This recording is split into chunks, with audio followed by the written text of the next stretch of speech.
सभी प्यारे दोस्तों का स्वागत है सार्थक कोचिंग क्लास में। जैसा कि आप सभी प्यारे साथियों को पता है, हमारी मॉडर्न हिस्ट्री की सभी एक दिवसीय एग्जाम्स के लिए कंप्लीट मॉडर्न हिस्ट्री की क्लास चल रही है, जिसमें मैंने आपको दोस्तों बहुत सारी चैप्टर आपको कंप्लीट करा दिए। यदि आपने इससे पहले की क्लासेस नहीं देखी तो उनको अवश्य देख लें।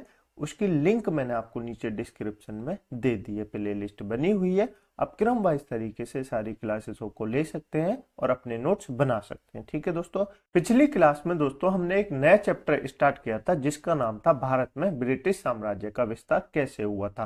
तो उसके बारे में हमने कुछ जाना था। मैंने आपको बंगाल शासन के बारे में बताया था, कैसे कैसे ब्रिटिशों ने बंगाल पे कब्जा किया था। तो मुझे ऐसी उम्मीद है आपने वो क्लास अवश्य देख ली होगी। ठीक है दोस्तों, आज हम उससे आगे पढ़ेंगे। तो चलिए बिना देर के हुए हमारी आज की मॉडर्न हिस्ट्री की क्लास स्टार्ट करते हैं।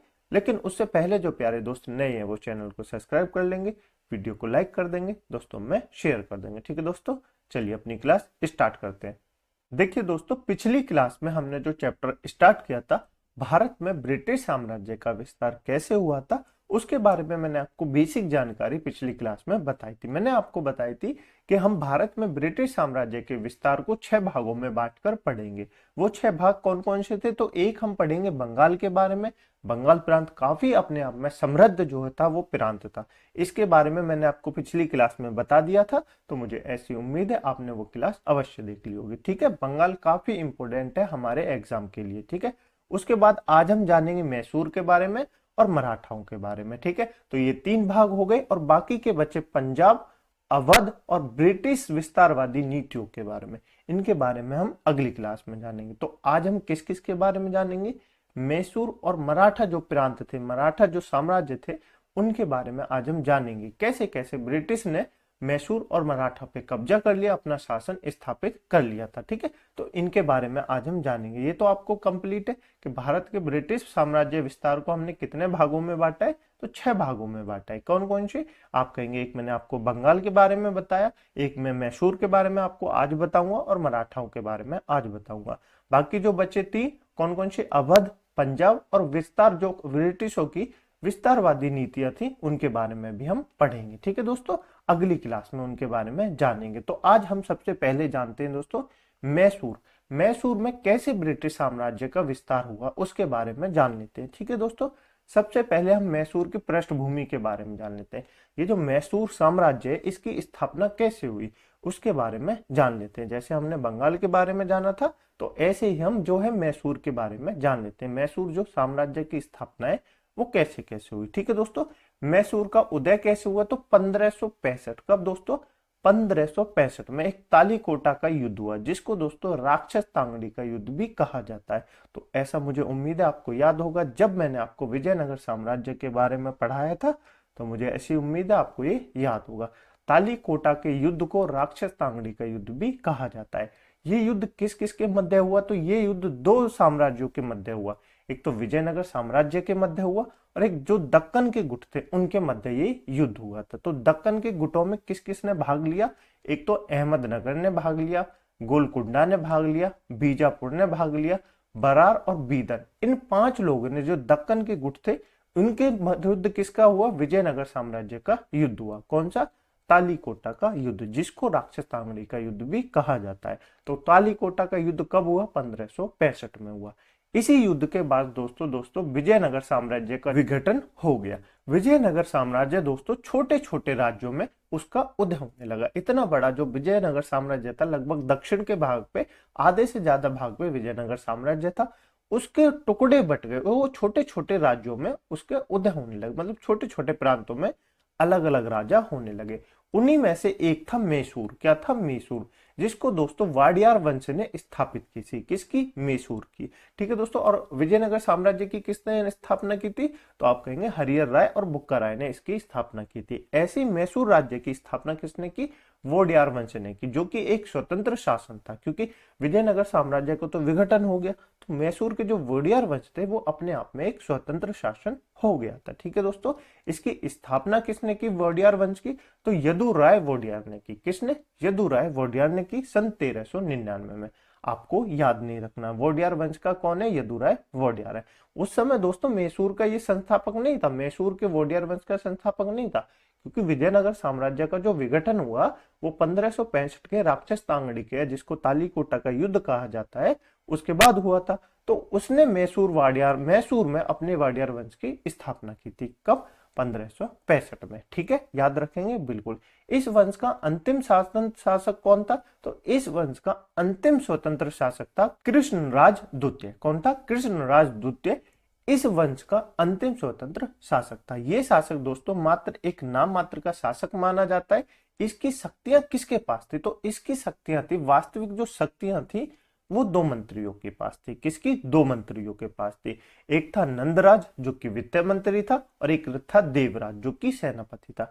इन दो के पास इसकी वास्तविक शक्ति थी। अब मैं आपको ये सब क्यों बता रहा हूं?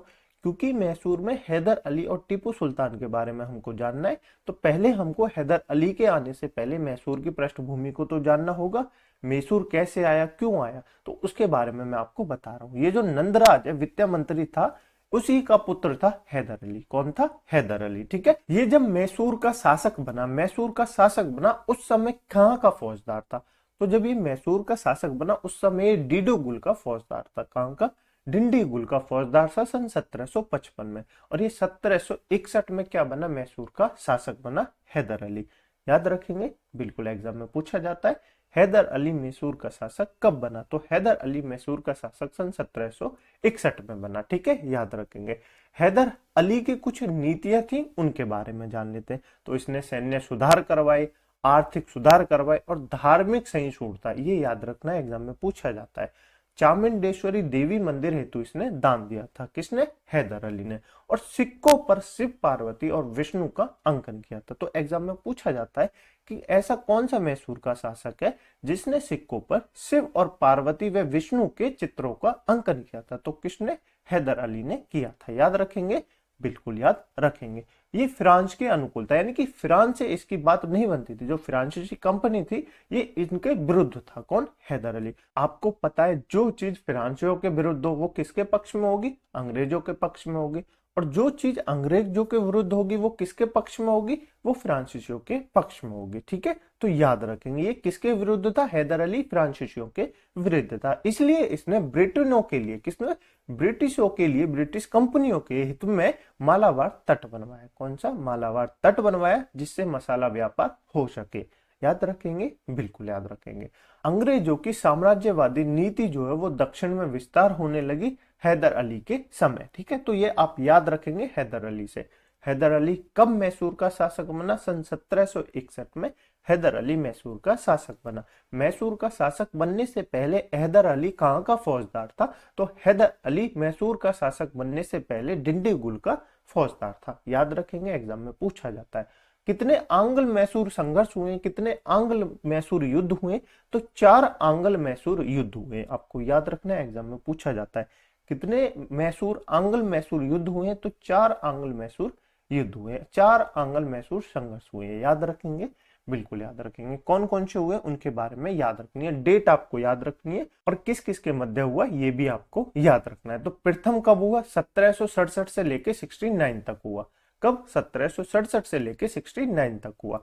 मैसूर से कौन लड़ रहा था? हैदर अली लड़ रहा था। और अंग्रेजों के विरुद्ध कौन लड़ रहा था? अंग्रेजों के साथ पक्ष से कौन लड़ रहा था? वेरेलिस्टर लड़ रहा था। कौन लड़ रहा था? वेरेलिस्टर लड़ रहा था। इसमें दोस्तों हैदर अली की विजय हो जाती है। जो प्रथम आंग्ल मैसूर युद्ध होता है उसमें हैदर अली की विजय हो जाती है, और इसी की वो जो है क्या होती है? मद्रास की संधि होती है। तो एग्जाम में पूछी जा सकती है कौन से आंग्ल मैसूर युद्ध में मद्रास की संधि होती है?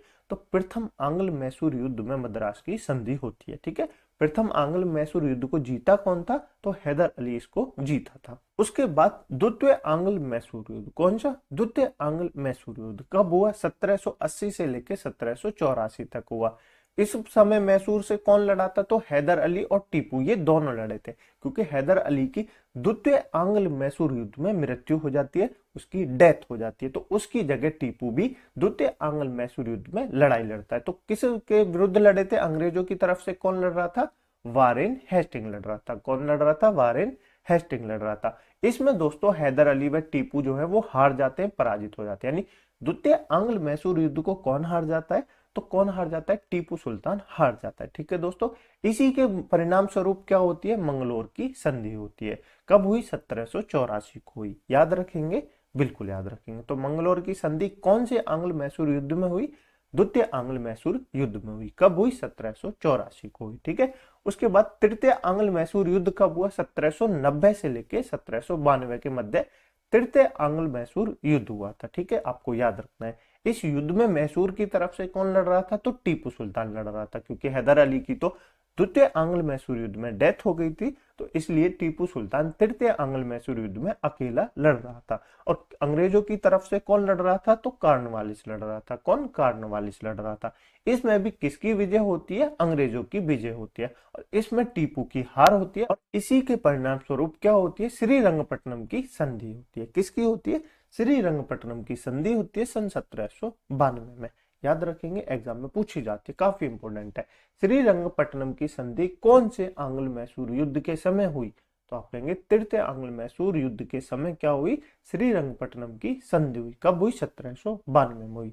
याद रखेंगे, बिल्कुल याद रखेंगे। उसके बाद चतुर्थ आंग्ल मैसूर युद्ध और अंतिम आंग्ल मैसूर युद्ध, ये कब हुआ? 1799 में हुआ। इसमें दोस्तों मैसूर की तरफ से टीपू लड़ रहा था, और टीपू की इस युद्ध में जो है चतुर्थ आंग्ल मैसूर युद्ध में, यानी कि चौथे आंग्ल मैसूर युद्ध में टीपू की मृत्यु हो जाती है, और विजय किसकी होती है? अंग्रेजों की विजय हो जाती है। अंग्रेजों की तरफ से इस युद्ध को कौन लड़ रहा था? वेलीजली लड़ रहा था। कौन लड़ रहा था?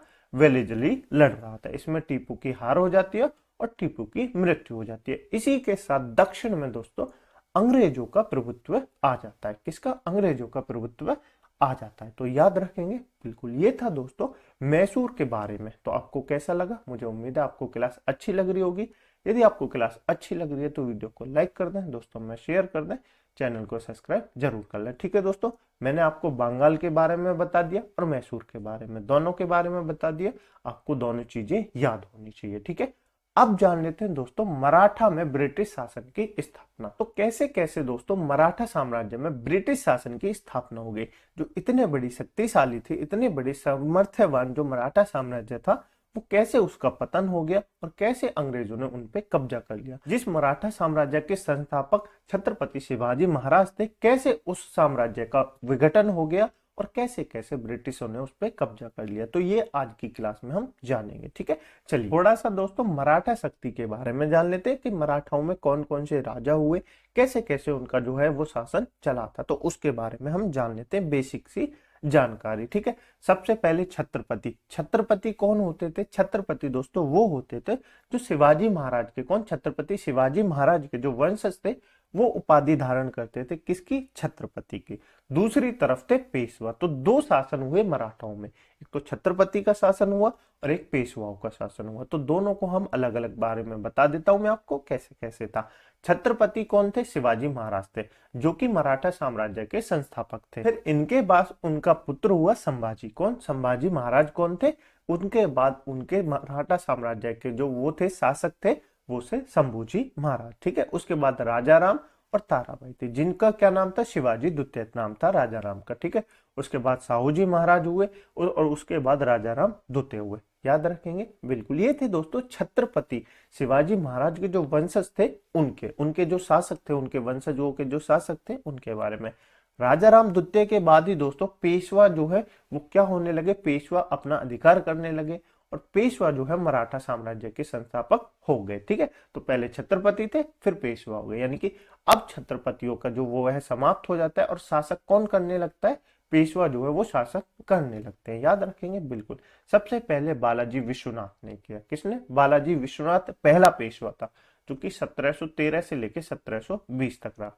याद रखेंगे, बिल्कुल। उसके बाद बाजीराव। बाजीराव कब से कब तक था? 1720 से लेकर 1740 तक था। उसके बाद बालाजी बाजीराव, जिनको नाना साहब के नाम से भी जाना जाता है। तो याद रखेंगे, नाना साहब के नाम से किसको जाना जाता है? बालाजी बाजीराव के नाम से जाना जाता है। ये 1740 से लेके 1761 तक रहे। ठीक है, उसके बाद माधव राय आए, नारायण राव आए, बाजीराव द्वितीय आए, जो कि अंतिम थे। ठीक है, उसके बाद माधव राव नारायण द्वितीय आए और बाजीराव द्वितीय आए। ये ठीक है, तो ये आपको याद रखना है। याद रखेंगे, बिल्कुल। ये कुछ नहीं याद रखना, मैंने आपको इसलिए बताया ताकि आपको पता लगे। छत्रपति में छत्रपति शिवाजी महाराज के वंशजों में कौन कौन से शासक हुए और पेशवाओं में कौन कौन से शासक हुए, इनके बारे में आपको याद रखना है। ठीक है, अब मैं आपको बता देता हूं जो मराठाओं और आंग्ल मराठा युद्ध हुए उनके बारे में बता देता हूं, इसके कारण क्या थे। पहले तो हम जान लेते हैं आंग्ल मराठाओं के संबंध के बारे में। किसके बारे में? संबंध के बारे में। ठीक है दोस्तों, 1761 में दोस्तों माधवराव प्रथम जो है वो पेशवा बने। कौन? माधवराव प्रथम जो है वो पेशवा बने और इसी के साथ मराठा शक्ति का पुनर्गठन हो गया। जैसे ही माधवराव जो प्रथम है वो पेशवा बने तो मराठा शक्ति का पुनर्गठन होना स्टार्ट हो गया।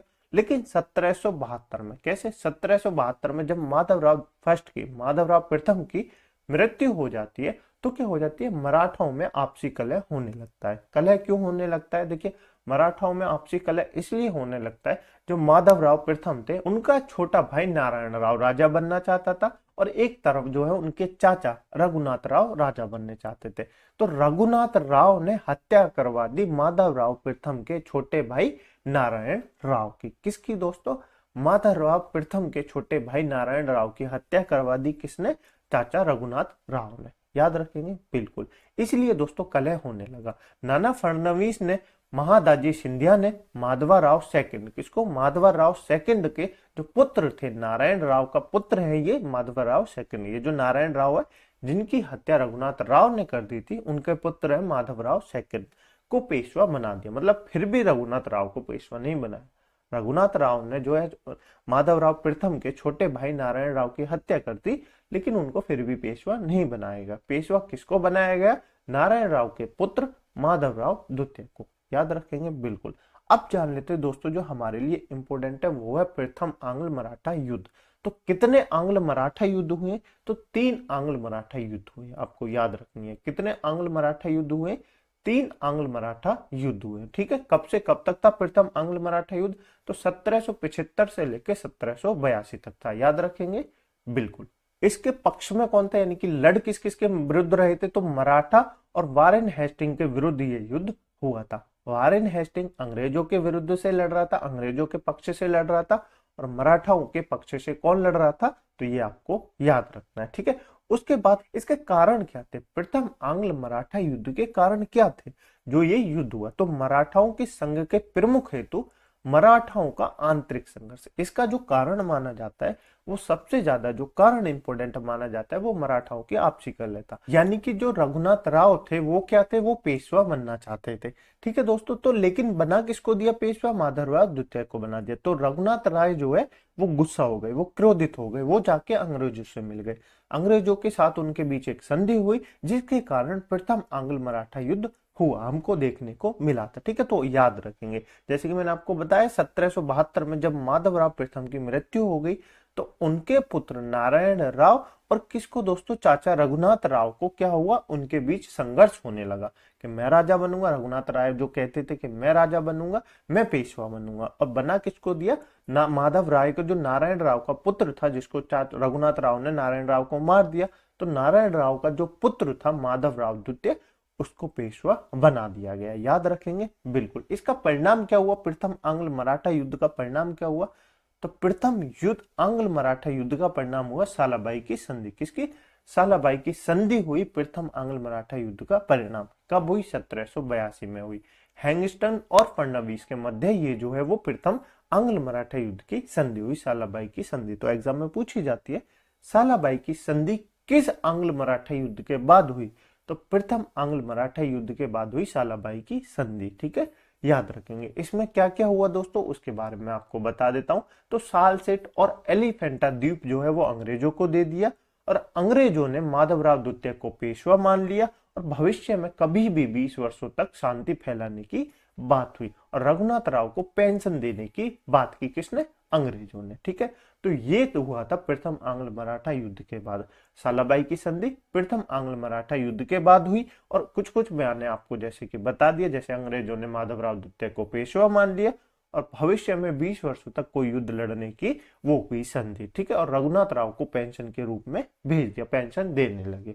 तो याद रखेंगे बिल्कुल। ये था प्रथम आंग्ल मराठा युद्ध। अब जान लेते हैं दोस्तों द्वितीय आंग्ल मराठा युद्ध के बारे में। ये कब हुआ? ये हुआ 1803 से लेकर 1805 के मध्य। कब हुआ द्वितीय आंग्ल मराठा युद्ध? 1803 से लेकर 1805 के मध्य। याद रखेंगे, बिल्कुल याद रखेंगे। इसमें कौन कौन थे? तो मराठा और अंग्रेजों की तरफ से वेलेस्ली इस युद्ध को लड़ रहा था। ठीक है दोस्तों, इस युद्ध का कारण क्या थे? द्वितीय आंग्ल मराठा युद्ध के कारण क्या थे वो मैं आपको बता देता हूं। तो सबसे पहला जो कारण था वो था नेपोलियन, जो कि फ्रांसीसी का आक्रमणकारी था, उसका भय था। ठीक है, इसलिए द्वितीय आंग्ल मराठा युद्ध हुआ था। और साम्राज्यवादी सोच के साथ वेलेस्ली का भारत आना और जिसको सहायक संधि की व्यवस्था करना, यानी कि ये सहायक संधि करता था। जब मैं आपको अंतिम चैप्टर पढ़ाऊंगा, अंतिम टॉपिक इसका पढ़ाऊंगा इस चैप्टर का, जिसमें मैं आपको बताऊंगा ब्रिटिशों की जो साम्राज्यवादी नीतियां थी उनके बारे में। उनमें सबसे इंपॉर्टेंट जो थी वो एक सहायक संधि जो नीति थी, वो सबसे इंपॉर्टेंट नीति थी। ठीक है दोस्तों, ये मैं आपको बताऊंगा। ये आपको याद रखना है कि किसके कारण द्वितीय आंग्ल मराठा युद्ध हुआ। नेपोलियन जो फ्रांसीसी यात्री था उसके भय के कारण ये द्वितीय आंग्ल मराठा युद्ध हुआ था। ठीक है, और मराठाओं की आंतरिक कलह के कारण भी इसको माना जाता है। मराठाओं की कभी भी कलह समाप्त नहीं हुई, तो द्वितीय आंग्ल मराठा युद्ध ये होते रहे। और मराठाओं के पतन का कारण जब मैं आपको बताऊंगा तो क्या बताऊंगा? यही बताऊंगा कि मराठाओं के आंतरिक कलह ही इनके मराठाओं के पतन का कारण बना था। ठीक है, याद रखेंगे। हृदय सुर, क्या दोस्तों? हृदय सुर युद्ध हुआ कब दोस्तों? 1802 में। होलकर ने पेशवा बाजीराव द्वितीय और सिंधिया की संयुक्त सेना पर आक्रमण किया। किसने? होलकर ने।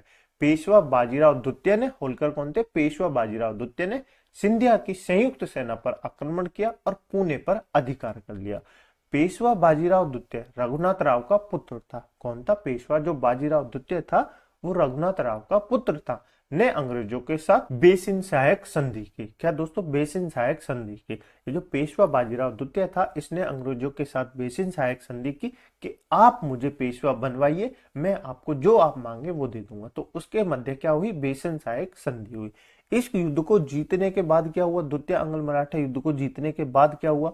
तो पुणे पर ब्रिटिशों की सेना का अधिकार हो गया। पुणे पर ब्रिटिशों की सेना का अधिकार हो गया और विदेशी और चौथ के अधिकार खत्म कर दिए।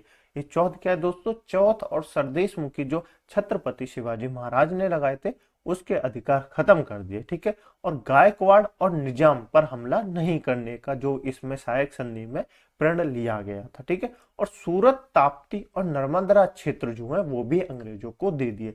लगभग दोस्तों अंग्रेज ऐसे थे, अंग्रेज बहुत चालाक थे। अंग्रेज आपका साथ दे रहे हैं इसका मतलब ये नहीं है वो आपसे कुछ नहीं लेंगे, आपका साथ देंगे, आपको जिता भी देंगे युद्ध, लेकिन आपको इस कदर कंगाल कर देंगे कि आप जीतने के बाद भी अपने आप को हारा हुआ महसूस करेंगे। तो अंग्रेज आपसे सब लूट लेंगे। ठीक है, तो ये याद रखना है।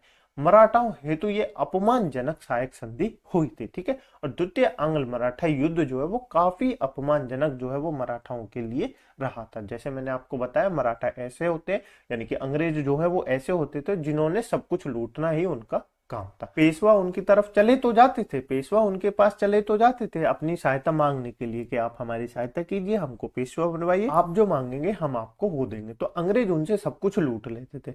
ठीक है, पहले तो कुछ नहीं कहते थे, हाँ ठीक है हम आपकी मदद करेंगे, लेकिन जैसे ही युद्ध जीता तो उसके बाद अंग्रेज इनसे सब कुछ लूट लेते थे। ठीक है, युद्ध की समाप्ति कैसे हुई? मराठाओं का शक्ति का लगभग अंत हो गया। इस युद्ध के बाद, द्वितीय आंग्ल मराठा युद्ध के बाद लगभग मराठाओं की जो शक्ति थी उसका लगभग अंत माने जाने लगा। और सिडनी ओवन ने कहा है कंपनी को प्रत्यक्ष और अप्रत्यक्ष रूप से भारत का साम्राज्य मिल गया। तो ये इसने किसने कहा है? सिडनी ओवन ने कहा है। याद रखेंगे बिल्कुल। इसके बाद था तृतीय आंग्ल मराठा युद्ध और ये अंतिम आंग्ल मराठा युद्ध जो कब हुआ? 1817 से लेकर 1818 के बीच हुआ। याद रखेंगे, बिल्कुल याद रखेंगे। इसके मध्य कौन कौन लड़ा? मराठा और हेस्टिंग लड़ा। अंग्रेजों की तरफ से कौन लड़ा था? हेस्टिंग लड़ा था, जिसकी सोच थी साम्राज्यवादी नीति की। याद रखेंगे। इसका कारण क्या हुआ? तो इसका कारण था हेस्टिंग द्वारा मराठाओं के पूर्व सैनिक सहयोगी पिंडारियों। पिंडारी कौन होते थे दोस्तों? जो छत्रपति शिवाजी महाराज की सेना में जो पिंडारी होते थे, पिंडारियों वो काम करते थे जो लूटपूट मचाया करते थे, उनको पिंडारिया कहते थे। जो लूटपाट कर रहे थे का दमन किसने कर दिया? हेस्टिंग ने कर दिया। ठीक है दोस्तों, ये संधि भी अपमानजनक संधि मानी गई है। तृतीय आंग्ल मराठा युद्ध की जो संधि है वो भी अपमानजनक संधि मानी गई है। इसमें क्या क्या हुआ दोस्तों? नागपुर के अप्पा साहिब से संधि हुई 1816 में। पेशवाओं से पुणे की संधि हुई 1817 में, भोंसले से नागपुर की संधि हुई 1817 में, और सिंधियाओं से ग्वालियर की संधि हुई 1817 में। मनकरी यानी कि अंग्रेजों ने मराठाओं से इतनी सारी संधियां की, सभी से, नागपुर के अप्पा साहिब से की, पेशवा से की, भोसले से की, सिंधिया सबसे संधि की। तो यानी कि क्या हो गया, मराठा और बंगाल, मैंने आपको बताया इतने इंपोर्टेंट प्रांत थे, इतने इंपोर्टेंट साम्राज्य थे।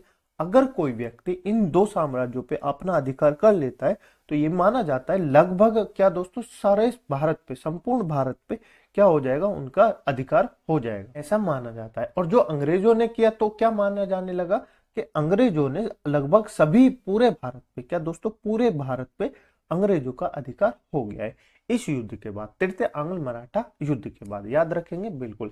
इसका परिणाम क्या हुआ, तो तृतीय आंग्ल मराठा युद्ध इसका परिणाम हुआ। जो ये जो संधि हुई थी मैंने आपको बताई थी, ठीक है, उसका अंत कैसे हुआ, इस युद्ध का अंत हुआ किर्की के युद्ध से, इस अंत का युद्ध हुआ।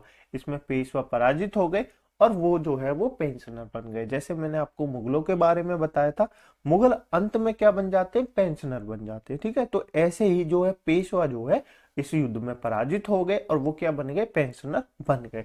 इसी के साथ मराठा संघ का क्या हो जाता है, अंत हो जाता है। क्या, मराठा संघ का अंत हो जाता है। ठीक है दोस्तों, मराठाओं की कुछ असफलताओं के कारण थे, उन पे एक नजर डाल लेते तो उनके बारे में मैं आपको बता देता हूं। सबसे पहला था आपसी गुटबंदी और असंगठित मराठा संघ। मैंने आपको जैसे कि बताया, ये कि मैं पेशवा बनूंगा, मैं पेशवा बनूंगा, इसी युद्ध में लड़े रहे और ये अंग्रेजों से सहायता मांगने जाते थे। अंग्रेज खुद नहीं आते थे, ये अंग्रेजों से सहायता मांगने जाते थे। एक गुस्सा हो गया तो वो चला गया अंग्रेजों के पास कि आप मुझे पेशवा बनवाइए, मैं आपको जो आप मांगेंगे वो दूंगा, मैं आपको ये दूंगा।